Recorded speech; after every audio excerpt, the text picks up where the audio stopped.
Hello students, welcome to the part 2 of the first chapter of the class 10 physics. Last time we discussed about the turning effect of the force, that is torque or movement of force. Today we are going to continue with it and we are going to study about movement of couple and equilibrium. Last time we saw that when a body is pivoted at certain point and a force is applied on it at a certain distance away from the pivotal point, then body starts rotating about that pivotal point. We also come to know that according to Newton's third law, forces are always occurring in the pair. So there is an external applied force which is applied at the extreme end of the body, and then there is a reaction offered by the body also at the pivotal point. But then we understood that because reaction and action, both of them line of action of forces are quite a distance away from each other, due to which a reaction is very small in magnitude, zero in fact, as compared to the force applied onto the body, due to which a turning effect is produced inside the body which result in the rotation about the pivotal point.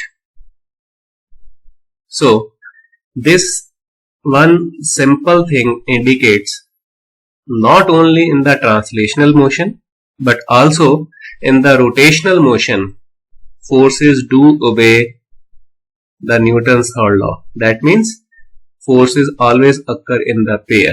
So even when the rotational motion is there, forces are also occurring in pair.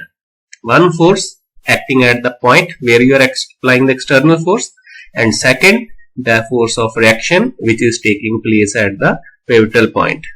Only thing that matters is that the magnitude of the reaction force is small, due to which the applied force is able to cause its turning effect.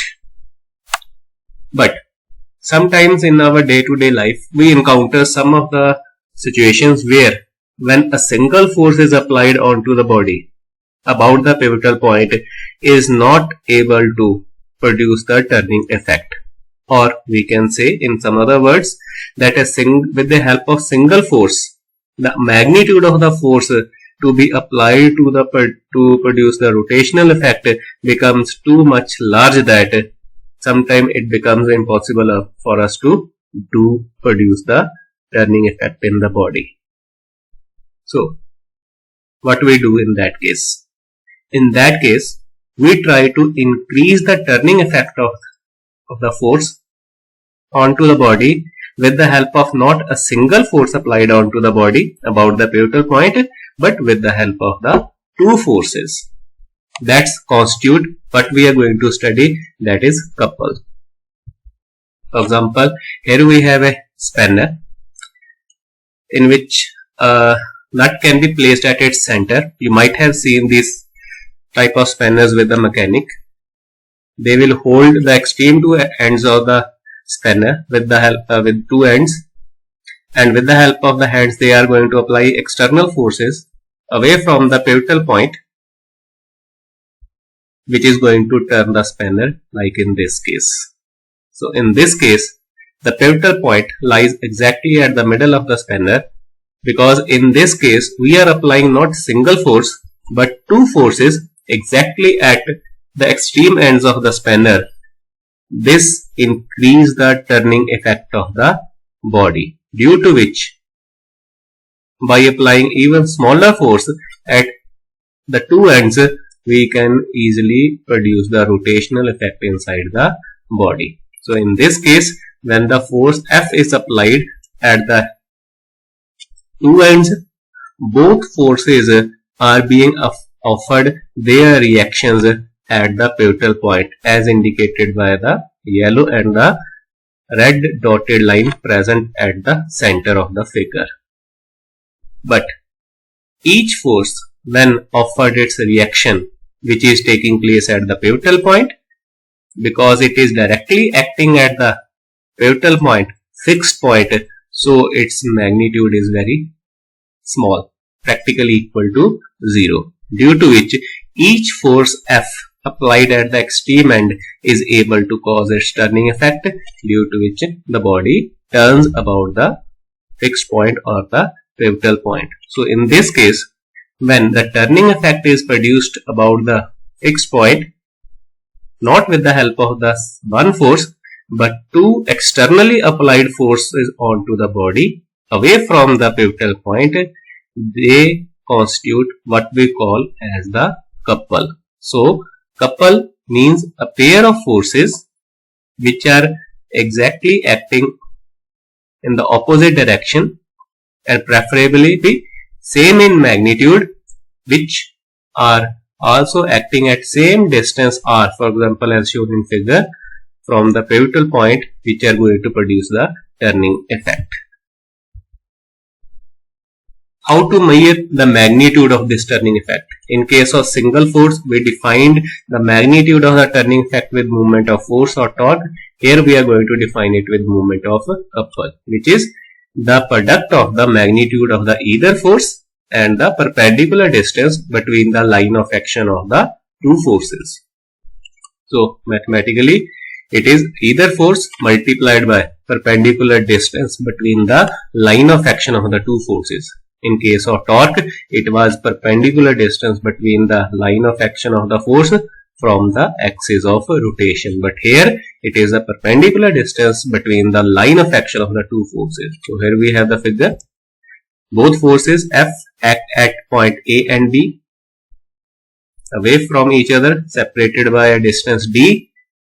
So in this case, moment of couple will be the torque due to the force F acting at A plus torque due to the force acting at the point B, which is equal to F into A plus F into B, or we can take F common and we can write F into AO plus OB, which is nothing but the total perpendicular distance between the line of action of two forces F into B. In this case, we can write moment of couple as either force into couple arm. So couple arm is nothing the distance between the line of action of the two forces. We can also call it as arm of couple. Let us see some of the examples. Whenever we open or close the bottle cap, we have to apply couple. In the figure you can see the person is holding the cap with the thumb as well as with the index finger. So both of them, they are applying the same magnitude of force, but exactly in the opposite direction about the pivotal point, which is going to produce the turning effect. Because a single force may not be able to do that. Second, steering wheel. Whenever we hold the steering wheel with the two hands, again they constitute couple, which makes us easy to turn the steering wheel. Not only the steering wheel, whenever we are riding the bicycle, we tend to turn the cycle, or we are riding any two-wheeler. Again we are applying couple in order to change the direction of motion.